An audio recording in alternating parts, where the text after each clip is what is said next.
Hi friends, welcome to joyful home making. இன்றைக்கி நம்மளோட channel tips எல்லாம் பார்க்க போகிறோம். ஸோ வீடியோவை கடைசி வரைக்கும் ஸ்கிப் பண்ணாத பாருங்கள். இந்த மாதிரி நிறைய டிப்ஸ் எல்லாம் ஆல்ரெடி நான் போட்டிருக்கேன். அதை ஒரு பிளேலிஸ்ட்டாக தரேன். அதில் போய் உங்களுக்கு டைம் இருக்கும் போது பாருங்கள். வாங்க பார்க்கலாம். இப்போ வாங்க ஃபர்ஸ்ட் ஸ்டெப் என்னன்னு பார்த்துடலாம். இப்போ பார்த்தீங்கன்னா ரசம்லாம் வைப்பீங்க இல்லைங்களா? ரசம் வைக்கும்போது ஒவ்வொருத்தர் ஒரு மாதிரி வைப்பீங்க. தக்காளி ரசம், புளி ரசம், பருப்பு ரசம், இந்த மாதிரி வெரைட்டியாக வைப்பீங்க. அந்த மாதிரி வைக்கும்போது கொத்தமல்லி கருவேப்பிலெல்லாம் இந்த மாதிரி காம்போடையே போட்டிங்கன்னா இன்னும் டேஸ்ட் ரொம்பவே நல்லாயிருக்கும். கருவேப்பிலை முக்கியமாக போடும்போது இலையை மட்டும் போடாத, அதனோட காம்பு இருக்கும் இல்லைங்களா, இந்த மாதிரி அதையும் கொஞ்சம் சேர்த்து போடும்போது ஃப்ளேவர் உங்களுக்கு சூப்பராகவே தரும். அது மட்டும் இல்லை, இப்போ பார்த்தீங்கன்னா இது வந்து நான் பருப்பு ரசத்துக்காக தாங்க எடுத்திருக்கேன். பூண்டு போடுவீங்க இல்லைங்களா? பூண்டு போடும்போது அதோட தோலோட அப்படியே நசுக்கி, எவ்வளோ பூண்டு தேவையோ அதை நசுக்கி அப்படியே போடும்போது உங்களுக்கு ஃப்ளேவர் சூப்பராகவே கிடைக்கும். இப்போ பாருங்கள், இந்த மாதிரி உங்களுக்கு எவ்வளோ பூண்டு தேவையோ நல்லா நசுக்கி அதை அப்படியே ரசத்தில் ஆட் பண்ணிக்கோங்க. இந்த மாதிரி செய்யும் போது உங்களுக்கு ஃப்ளேவர் சூப்பராக இருக்கும். ரசம் சாப்பிடும்போதும் நல்ல ஜீரணமும் ஆகும். ட்ரை பண்ணி பாருங்கள். இப்போ வாங்க நெக்ஸ்ட் ஸ்டெப் என்னன்னு பார்த்துடலாம். காஞ்ச மிளகாவை நீங்கள் வந்து புளியோதரைக்கோ இல்லைனா லெமன் ரைஸ்க்கு எல்லாம் கிள்ளி தாளிப்பீங்க இல்லைங்களா? ஸோ நீங்கள் ரசத்துக்கெல்லாம் தாளிக்கும் போது பரவாயில்ல. ஆனால் இந்த மாதிரி ரைஸ் ஐட்டம் சாப்பிடும்போது நீங்கள் தாளிக்கும் போது அதனோட விதைகள்லாம் வந்து குழந்தைங்களுக்கு வாயிலெல்லாம் மாட்டும். ஸோ அது கடிக்கும் போது ரொம்ப காரமாக தெரியும். அது தவிர்க்கவும், அதுக்கப்புறமேட்டா இதை வந்து சாப்பிடும்போது நம்மளுக்கு இந்த விதைகள் போய் வயிறில் கொஞ்சம் வயிறு வலியும் ஏற்படும். அதை தவிர்க்கிறதுக்காக இந்த மாதிரி யூஸ் பண்ணிக்கலாம். இதை வந்து பிரிச்சுட்டு இந்த விதைகள்லாம் தனியாக எடுத்துகிட்டு அப்புறம் தாளிங்க. அது மட்டும் இல்லை, இப்போ பாருங்கள், விதைகள் எல்லாம் நான் தனியாக எடுத்து வச்சுட்டேன். ஸோ இந்த விதைகள் எல்லாம் நீங்கள் வேஸ்ட் பண்ண தேவையில்ல. ஏதாவது பொடி அரைப்பீங்க இல்லைங்களா, அதனோட இதை சேர்த்து அரைச்சிடுங்க. அப்படி இல்லையா, சட்னி செய்வீங்க இல்லைங்களா, கொத்தமல்லி சட்னியோ புதினா சட்னி, அப்படி இல்லைனா வெங்காய சட்னி வணக்கி செய்யும் போது இது போட்டிங்கன்னா நல்லா வணக்கி நல்லாவே மையாக அரைஞ்சிடும். ஆனால் நார்மலாக போட்டிங்கன்னா அது வந்து சட்னியில் அப்படியே அங்கங்கேயே இருக்கும். அதனால் வணக்கி அரைக்கிற பொருளை போட்டுருங்க. ஸோ பொடியோடு போட்டாலும் நல்லா அரைஞ்சிடும். அப்படி இல்லைன்னா நீங்கள் செடி வைக்கிறோம் அப்படின்னு நினச்சிங்கன்னா இந்த விதைகளை போட்டால் செடியும் நல்லாவே வந்துடுங்க. இது எல்லாமே நீங்கள் ட்ரை பண்ணலாம். ட்ரை பண்ணி பாருங்கள். இப்போ வாங்க நெக்ஸ்ட் ஸ்டெப் என்னன்னு பார்த்துடலாம். இப்போ இட்லி மாவெல்லாம் வந்து கொஞ்சம் தண்ணி ஆயிடுச்சுன்னு வச்சுக்கோங்க. உங்கள்கிட்ட வந்து இப்போ தோசை ஊற்றணுன்னா வந்து நீங்கள் பச்சரிசி போட்டிங்கன்னா டக்குன்னு தோசை ஊற்றிடலாம், கொஞ்சம் தண்ணியாக இருந்தாலும். அப்படி இல்லை இட்லியாக ஊற்றணும் அப்படின்னு நினைக்கிறீங்கன்னா நீங்கள் வந்து இதில் ரவை இருக்குது இல்லைங்களா, இட்லி ரவை இருக்கும் இல்லைங்களா, அது இருந்தாலும் ஆட் பண்ணிங்கன்னா சூப்பராகவே இட்லி வந்துடும். அப்படி இல்லைன்னா நார்மல் ரவை கூட 2 ஸ்பூனுக்கு ஆட் பண்ணிங்கன்னா அதை வந்து கரைச்சிட்ட உடனேவே கொஞ்சம் நேரம் ஒரு 10 நிமிஷம் கழித்து பார்த்திங்கன்னா நல்லா திக்காகிடும். அதுக்கப்புறம் நீங்கள் இட்லி ஊற்றினீங்கனாலும் நல்லா வரும். தோசைக்கு ஊற்றுறீங்க அப்படின்னாலும் தண்ணியாக இருக்குது அந்த பட்சத்தில் பச்சரிசி ஒரு 2 ஸ்பூன் ஆட் பண்ணிக்கோங்க. அப்படி இல்லைன்னா ரவை 2 ஸ்பூன் ஆட் பண்ணி தோசை சுட்டிங்கனாலும் நல்லா மொறுன்னு வரும். அதையும் நீங்கள் ட்ரை பண்ணி பாருங்கள். இது வந்து நான் இட்லிக்காக எடுத்தேங்க, கொஞ்சம் தண்ணியாக இருந்தது. ஸோ வந்து தோசை மாவுலேயே நான் இட்லி ஊற்றிக்கலாம் அப்படின்றதுக்காக கூட ஒரு 2 ஸ்பூன் ரவையை கலந்துருக்கேன். ஸோ நல்லாவே திக்காக ஆரம்பிச்சிடுச்சு. இப்போ இட்லி ஊற்றினா சூப்பராகவே வருங்க. இதையும் ட்ரை பண்ணி பாருங்கள். தேவைப்பட்டால் கட்டி இல்லாத கரைச்சிக்குங்க. இப்போ வாங்க ஃப்ரெண்ட்ஸ், நெக்ஸ்ட் ஸ்டெப் என்னன்னு பார்த்துடலாம். இது வந்து 2 விதமான சட்னி தாங்க செஞ்சுருக்கேன். ஸோ இது ரொம்பவே சூப்பராகவும் இருக்கும், டிஃப்ரெண்ட்டாகவும் இருக்கும். கண்டிப்பாக நீங்கள் இதை ட்ரை பண்ணி பாருங்கள். இது என்ன சட்னி அப்படின்னு கேட்டிங்கன்னா பீர்க்கங்காவோட தோலை எடுத்து செஞ்ச சட்னி தாங்க. நீங்கள் செஞ்சு பார்த்தீங்கன்னா கண்டிப்பாக இது பீர்க்கங்காய் தோலில் தான் செஞ்சீங்கன்றத தெரியவே தெரியாது. அவ்வளோ டேஸ்ட்டாகவும் இருக்கும். என்ன பண்ணலாம் அப்படின்னு பார்த்தீங்கன்னா, ஃபஸ்ட்டு ஒரு கடாயில் கொஞ்சமாக எண்ணெய் எடுத்துக்கோங்க. எண்ணெய் காஞ்ச உடனே உளுந்து ஆட் பண்ணிக்கோங்க. 2 ஸ்பூன் அளவுக்கு உளுந்து ஆட் பண்ணி இதை ஃப்ரை பண்ணிக்கலாம். கொஞ்சமாக ஃப்ரை ஆகிட்ட பிறகு காஞ்ச மிளகாய் சேர்க்கணும். ஸோ இதை வந்து இட்லியோடையோ தோசையோடையோ சாதத்தோடலாம் போட்டு சாப்பிடலாம். ரொம்பவே நல்லா இருக்குங்க. நான் வந்து இன்றைக்கி தோசைக்காக தான் செஞ்சுருக்கேன். அதுவும் 2 வெரைட்டி செஞ்சுருக்கேங்க. நான் வந்து 2ஆக செஞ்சதுனால எனக்கு ரொம்பவே டேஸ்ட்டும் வெரைட்டியாக இருந்தது.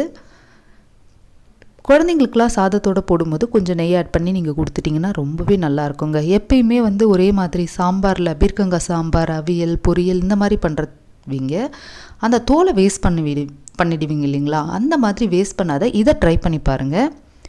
இப்போ காஞ்ச மிளகாய் 2 ஆட் பண்ணிட்டேன். இதையும் எண்ணெயில் கொஞ்சமாக ஃப்ரை பண்ணிக்கலாம்.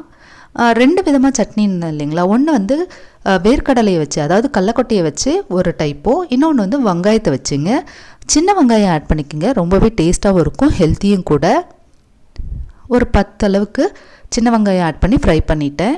இது கூட பீர்க்கங்காயோட தோல் அதை வந்து எடுத்து வச்சுருக்கிறத வாஷ் பண்ணி ஆட் பண்ணிக்கோங்க.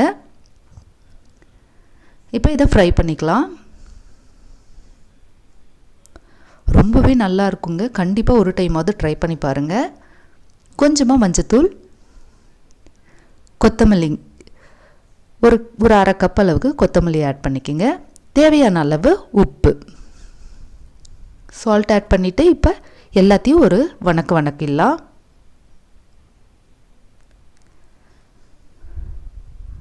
குயிக்காக ரெடி ஆகிடுங்க. நீங்கள் வெறும் ரசம் வச்சுட்டு இந்த துவையல் வச்சிட்டிங்கன்னா கூட ரொம்பவே உங்களுக்கு யூஸ்ஃபுல்லாக இருக்கும்.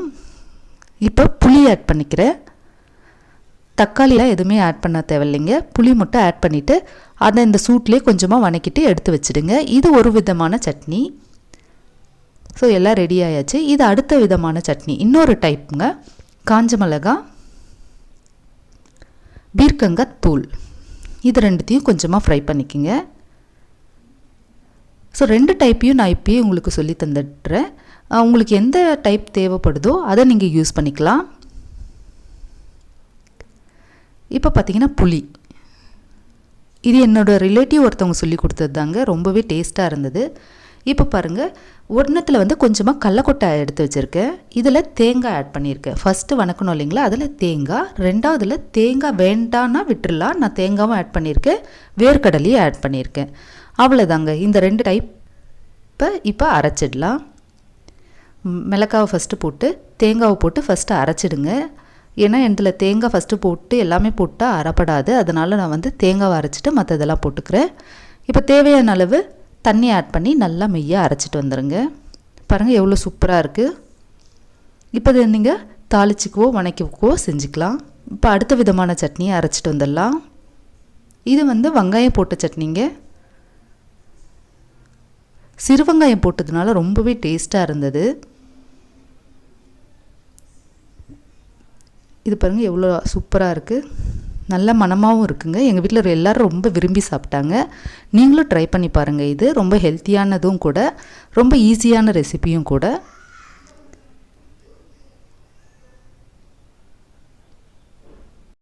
இப்போ வாங்க நெக்ஸ்ட் என்னன்னு பார்த்துடலாம். கருவேப்பிலை வந்து ரொம்ப அதிகமாக இருக்குது அப்படின்னும் போது என்ன பண்ணலாம் பார்த்தீங்கன்னா, யாராவது ரிலேட்டிவ் கொடுத்துருப்பாங்க, இல்லை நெய்பர் யாராவது கொடுத்துருப்பாங்க. இது வந்து என்னோடய நெய்பர் கொடுத்தது தாங்க. இதை எப்படி யூஸ் பண்ணலான்னு பார்த்தீங்கன்னா, ட்ரை பண்ணி வச்சுக்கோங்க. இதை வந்து நீங்கள் இட்லி பொடி அரைக்கும் போது கூட சேர்த்து அரைச்சிக்கலாம்.